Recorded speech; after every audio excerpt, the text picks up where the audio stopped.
Olá, estamos começando mais um STJ Notícias com alguns destaques entre os recentes julgamentos do Tribunal da Cidadania.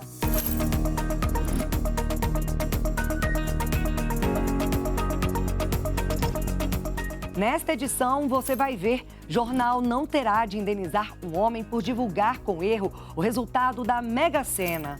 E mais: Superior Tribunal de Justiça elege novos presidente e vice para o biênio 2026-2028. E, além disso, operadoras de saúde devem pagar danos morais coletivos pela transferência irregular de cerca de 340 mil clientes. O STJ Notícias está no ar.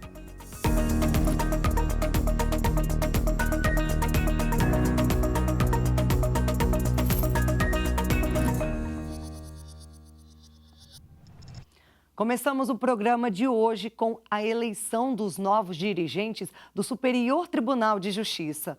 O ministro Luiz Felipe Salomão foi eleito como presidente da corte e o ministro Mauro Campbell Marques como vice.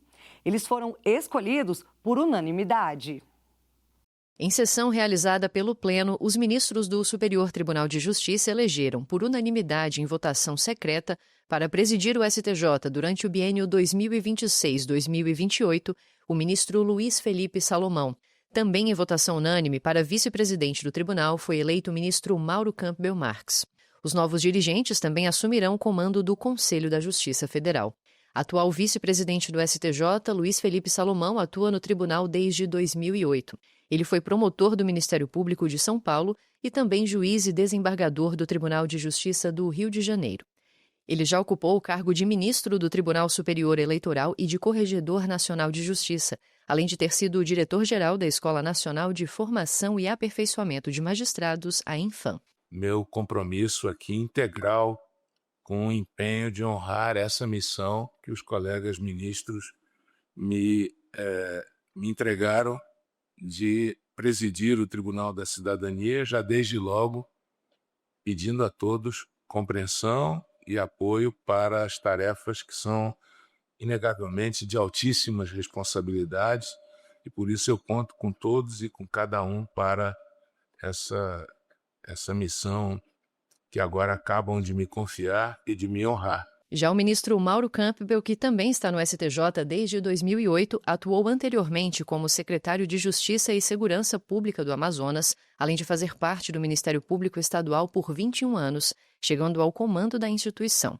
Campbell também já foi ministro do Tribunal Superior Eleitoral, diretor-geral da Infam e atualmente é Corregedor Nacional de Justiça. Serei coadjuvante de Sua Excelência, o ministro Salomão. Sabe Sua Excelência que terá em mim a voz amiga, respeitosa, solidária e comprometido com os ideais que todos nós imaginamos para uma administração do Superior Tribunal de Justiça e que não haja solução de continuidade das administrações que construíram a administração maior desta Corte. Voto secreto e eleição unânime. Isso é uma demonstração forte de união do nosso tribunal. Mérito do candidato, nosso colega, mérito da nossa instituição. Durante a sessão plenária, foi definido ainda que o ministro Benedito Gonçalves será o novo Corregedor Nacional de Justiça. Já para dirigir a Escola Nacional de Formação e Aperfeiçoamento de Magistrados, foi escolhido o ministro Raul Araújo. Ao final da sessão, foi definido que ficará responsável pela direção da revista do STJ o ministro Sebastião Reis Júnior. Os novos presidente e vice-presidente da Corte tomarão posse em agosto. Exame de gravidez em menor sem responsável presente não gera dano moral, decide a 4ª turma do Superior Tribunal de Justiça. De acordo com o processo julgado pelos ministros, o Laboratório de Análises Clínicas realizou o exame de gravidez em uma adolescente de 13 anos, sem a presença de um responsável legal. A ação de reparação de danos morais foi ajuizada pela mãe da adolescente. Segundo a genitora, o fato de não ter acompanhado a filha na realização do exame que constatou a gravidez e a falta de comunicação do resultado aos responsáveis teria causado situação de risco à saúde da menina.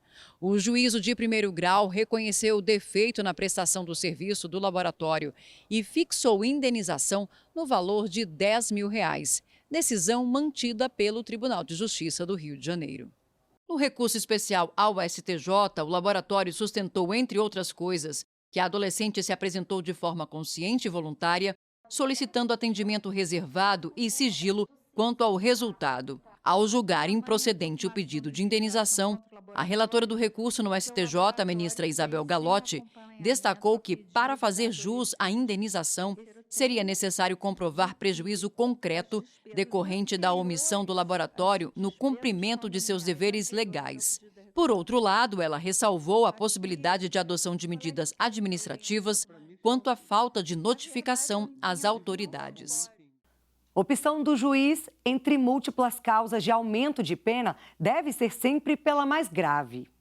A terceira sessão do Superior Tribunal de Justiça reafirmou o entendimento de que, no concurso de causas de aumento de pena previstas no Código Penal, o juiz pode aplicar apenas uma delas, mas deve escolher a que represente aumento maior. O concurso de causas de aumento de pena são aquelas circunstâncias onde o agente cometeu um crime e incide duas majorantes ou duas causas de aumento de pena. E o exemplo mais comum, acho que seria esse do roubo com uso de arma de fogo, concurso de pessoas, cárcere privado, etc. O caso envolveu a condenação de um homem por roubo em concurso de pessoas, ou seja, quando mais de um indivíduo comete o crime. Também teve uso de arma de fogo e restrição da liberdade da vítima, circunstâncias que foram levadas em consideração para o cálculo da pena na sentença. No julgamento do recurso especial, a sexta turma do STJ havia afastado a aplicação cumulativa das causas de aumento e mantido apenas a fração de 1/3 relativa ao concurso de agentes, o que reduziu a pena de 11 anos de reclusão para 6 anos, 4 meses e 24 dias. O Ministério Público, então, apresentou embargos de divergência, apontando entendimentos diferentes entre as turmas de direito penal sobre a forma de aplicar as majorantes. O relator dos embargos, ministro Joel Ilan Parciornik, explicou que a jurisprudência majoritária do STJ admite que, se o magistrado optar por aplicar apenas uma causa de aumento ou diminuição, deve prevalecer a que mais aumente ou diminua a pena, nos termos do Código Penal. Por outro lado, o ministro destacou que o juiz também pode somar as frações de aumento, desde que justifique de forma específica a necessidade de sanção mais rigorosa. Por conta disso, a terceira sessão reformou a decisão anterior e aplicou a fração maior de 2/3, relativa ao emprego de arma de fogo. Assim, a pena definitiva foi elevada para 8 anos de reclusão. Em outro julgamento, a quarta turma decidiu que jornal não terá de indenizar apostador frustrado após erro na divulgação do resultado da Mega Sena. Os detalhes a gente confere na reportagem de Marina Campos. Acompanhe comigo. Tem gente que tem suas manias para tentar a sorte grande. Sempre repito os mesmos jogos. Hoje mesmo eu estou repetindo um que era para de sexta-feira. Tem gente que já fez e refez planos para o dia da grande notícia. Viajar, comprar vários imóveis e deixar o dinheiro rendendo. Um dia que eu ganhar, ainda vou criar uma fundação para jovens, crianças. Comprar uma casa, um carro e morar em João Pessoa. Agora já pensou como seria sua reação ao ganhar milhões de reais? No Paraná, um jogador passou horas em euforia, pensando ter sido o ganhador de um prêmio de 10 milhões de reais da Mega Sena. Ele viu os números que foram divulgados pelo site do jornal Gazeta do Povo. O problema é que, na hora de confirmar o resultado no site oficial da Caixa Econômica Federal, ele descobriu um erro. Por conta da intensa frustração e do abalo emocional, ele pediu na Justiça uma indenização contra o jornal. Em primeiro grau, o juízo entendeu que não houve dano moral indenizável, nem nexo direto entre o erro e o alegado prejuízo moral. Já o Tribunal de Justiça do Paraná arbitrou indenização de R$15 mil ao considerar configurados o defeito no serviço e o transtorno psíquico. Em recurso especial ao STJ, a empresa jornalística sustentou que o erro foi corrigido rapidamente e que não se caracterizou dano moral, mas mero aborrecimento.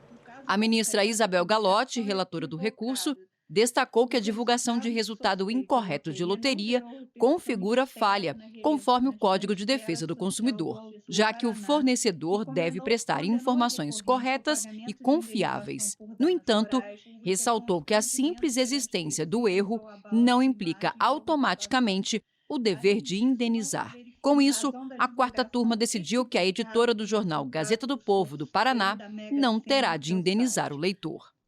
Ainda no direito privado, terceira turma define que interesse do menor autoriza descumprimento provisório de acordo de guarda homologado na Justiça. Conviver com o pai e com a mãe, mesmo após a separação do casal, é fundamental para o desenvolvimento da criança e do adolescente. Esse contato oferece mais segurança e estabilidade durante a fase de mudança e mostra que a separação do casal não significa um rompimento da relação parental. E uma das formas de manter este convívio é a guarda compartilhada. Na guarda compartilhada, as decisões importantes da vida da criança são tomadas pelos dois, pelo pai e pela mãe. Ambos os genitores terão a mesma possibilidade de decidir a respeito da vida da criança ou do adolescente. A advogada explica que a guarda compartilhada pode ser flexibilizada, como, por exemplo, quando há mudança de cidade de um dos genitores. Não é a vontade nem do pai nem da mãe. É o melhor interesse daquela criança ou daquele adolescente envolvido, né? Então, se aquela alteração de domicílio será mais favorável para aquele momento de desenvolvimento da criança ou do adolescente, então será deferido. Mas se ao verificar que aquela alteração terá prejuízo para a criança e para o adolescente, então aí o juiz não possibilitará essa mudança. Em um caso que chegou ao STJ, uma criança vivia de forma alternada entre as residências dos pais na cidade de São Paulo, conforme acordo de guarda homologado na Justiça. Mas após perder o emprego e diante de uma gravidez de risco, a mãe foi morar na casa dos pais.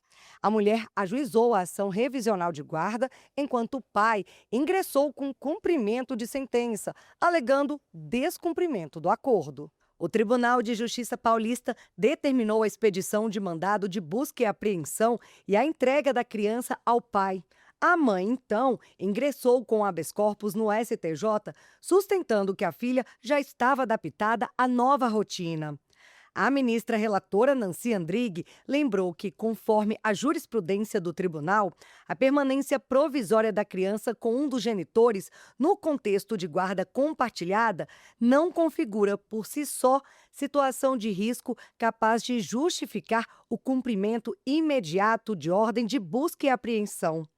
Nesse sentido, a relatora observou que a execução da medida, nesse momento, contrariaria o melhor interesse da menor, uma vez que implicaria sua retirada abrupta do lar materno e a interrupção do ano letivo já em curso, com potenciais prejuízos à sua estabilidade emocional e educacional.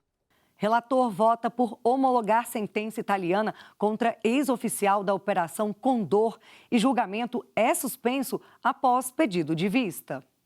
A Corte Especial do STJ iniciou o julgamento do pedido de homologação de sentença estrangeira apresentado pela Itália, que pretende transferir para o Brasil a execução da pena de prisão perpétua imposta a um brasileiro naturalizado ex-oficial do Exército Uruguaio envolvido na Operação Condor. Pedro Antônio Mato Narbondo é filho de brasileira e obteve a cidadania no país em 2003. Por isso, não pode ser extraditado, de acordo com o estabelecido pela Lei de Imigração. Em 2019, ele foi condenado pela Corte de Apelação de Milão à prisão perpétua por homicídios dolosos qualificados praticados na Argentina em 1976 contra cidadãos italianos no contexto da Operação Condor, que foi uma articulação repressiva entre ditaduras latino-americanas que perseguia, torturava e eliminava opositores políticos. Com a impossibilidade da extradição, a Itália pediu que a execução da pena seja transferida para o Brasil. A defesa do ex-policial alegou violação ao princípio que proíbe dupla punição pelo mesmo fato, ao mencionar processos anteriores no Uruguai e na Argentina, e também suscitou a prescrição da pretensão punitiva e a incidência da lei da anistia. O relator, ministro Sebastião Reis Júnior, afirmou que não há nos autos nenhuma sentença absolutória ou condenatória anterior, além daquela cuja homologação foi requerida pela Itália. O ministro votou pela homologação da sentença proferida pela Justiça italiana com a transferência da execução da pena para o Brasil, mas limitada a 30 anos de reclusão. Após o voto, o julgamento foi suspenso devido a um pedido de vista da ministra Isabel Galotti. Para resguardar a eficácia de eventual execução da pena no Brasil, foi determinado até a conclusão do julgamento o uso de tornozeleira eletrônica, a retenção do passaporte e a proibição de que o ex-oficial deixe o município onde vive. A terceira turma do STJ determinou que 2 operadoras de saúde devem pagar danos morais coletivos por cessão irregular de clientes e redução da rede credenciada. Confira comigo os detalhes. A decisão condena as operadoras de saúde Amil e Assistência Personalizada à Saúde, APS, ao pagamento de R$ 500 mil por danos morais coletivos pela transferência irregular de cerca de 340 mil clientes. O processo teve origem em ação civil pública proposta por uma associação de clientes que questionou a transferência de contratos individuais e familiares da Amil para a APS e depois tentou vender essa empresa. A operação chegou a ser autorizada, mas foi anulada pela Agência Nacional de Saúde Suplementar, que apontou ausência de respaldo legal e risco para a continuidade e a qualidade da assistência prestada aos usuários. O Tribunal de Justiça de São Paulo reconheceu o prejuízo dos beneficiários e responsabilizou as operadoras por danos materiais e morais individuais homogêneos, porém negou os danos morais coletivos. No STJ, a relatora do caso, ministra Nancy Andrighi, evidenciou o nexo de causalidade entre a conduta das operadoras e os prejuízos sofridos pelos beneficiários, especialmente em razão de negativas de atendimento após a redução da rede credenciada. Com isso, por unanimidade, o colegiado entendeu que a operação aliada à redução da rede credenciada causou prejuízos relevantes aos beneficiários. Mas a decisão afastou a condenação por danos morais individuais imposta pelo Tribunal de Justiça de São Paulo, por considerar que não houve pedido específico nesse sentido no processo. E teve decisão dos ministros da Corte envolvendo plano de saúde e dano moral presumido. Vamos ver. A segunda sessão do Superior Tribunal de Justiça decidiu que quando o plano de saúde se recusa indevidamente a cobrir um tratamento, essa negativa sozinha não dá direito ao paciente de ser indenizado por dano moral. Para ver a indenização, é preciso provar que a situação provocou mais do que um simples aborrecimento. É necessário que tenha ocorrido, por exemplo, um impacto no estado emocional do paciente ou que a vida dele tenha sido colocada em risco ou ainda que a atitude da operadora de saúde tenha violado claramente o contrato, entre outras circunstâncias. A decisão do STJ deve ser aplicada por todos os juízes e tribunais do país. Em homenagem ao Dia dos Povos Indígenas, celebrado no último dia 19, uma reportagem especial produzida pela Secretaria de Comunicação Social do Superior Tribunal de Justiça, por meio da Coordenadoria de TV e Rádio, te convida para um passeio pelas vozes ancestrais dos povos originários brasileiros, com um debate sobre o papel do sistema de justiça e os desafios diante do risco de desaparecimento de muitas línguas indígenas.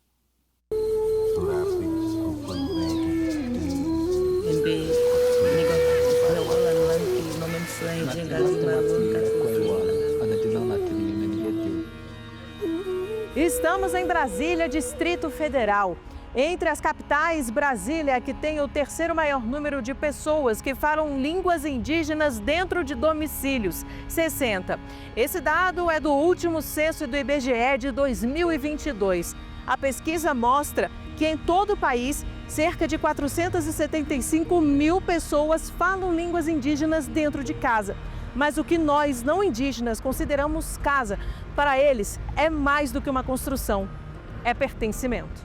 território, para nós, tem um termo chamado na língua, que chama-se tecorrá, o lugar da minha existência. Na lógica de Estado, território significa a dimensão do meu domínio, onde o Estado tem um domínio territorial. Na ótica dos povos, é a dimensão da existência. A Constituição abraçou, né, esse movimento de demarcação pelas terras, que tem um elemento muito importante, que é essa ocupação tradicional, que abrange também os espaços espirituais ou lugares sagrados, que não tem nenhuma casa, mas tem uma mata, tem uma floresta, tem um rio, que o povo considera na sua cosmologia, na sua cultura, na sua religião, como um espaço fundamental para a existência daquele povo. O Superior Tribunal de Justiça tem consolidado na jurisprudência da Corte que a proteção territorial indígena é dever do Estado. Em julgamento da primeira turma, o STJ determinou a criação de área destinada ao povo Fulcaxó, no estado de Alagoas, reconhecendo que a demora do poder público não pode impedir um direito constitucional. Em outro caso, a segunda turma decidiu que, havendo sobreposição com terra tradicional, não é possível certificar propriedade privada antes do fim da demarcação, pela presunção de legitimidade da posse indígena.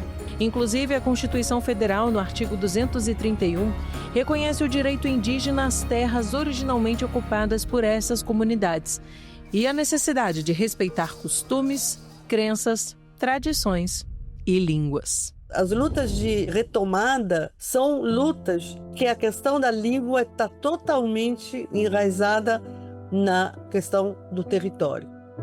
Houve uma perda de mais de 80% das línguas. Então, o que sobra é menos do que 20% do que existia no momento em que chegam os colonizadores que atravessaram o Atlântico com suas caravelas, né? Então, houve uma perda gigantesca, evidentemente. E essa perda é dada pela destruição dos povos indígenas, né? Pelo genocídio físico, pelas doenças infecto-contagiosas trazidas pelos colonizadores. Quando morrem os falantes, morre a língua. O futuro das línguas indígenas não depende de um único ato, mas de continuidade. Quando o sistema de justiça abre espaço para essas vozes, o debate deixa de ser apenas sobre direitos no papel. O Superior Tribunal de Justiça tem promovido eventos como o Simpósio Internacional sobre os Direitos dos Povos Indígenas, que em 2023 e 2025 reuniu especialistas, instituições e lideranças para debater território, cultura, línguas originárias e acesso à justiça.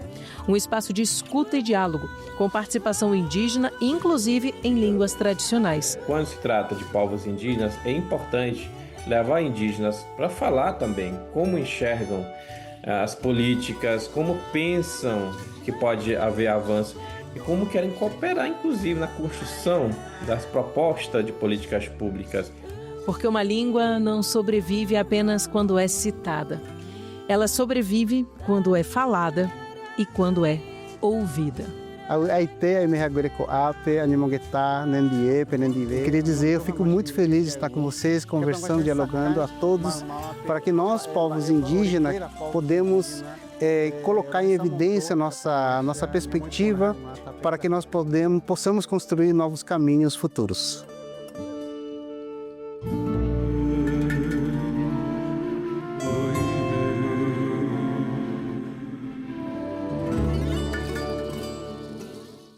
Vozes Ancestrais, um belíssimo trabalho que vale muito assistir na íntegra. É só acessar a playlist de reportagens especiais no canal do STJ no YouTube.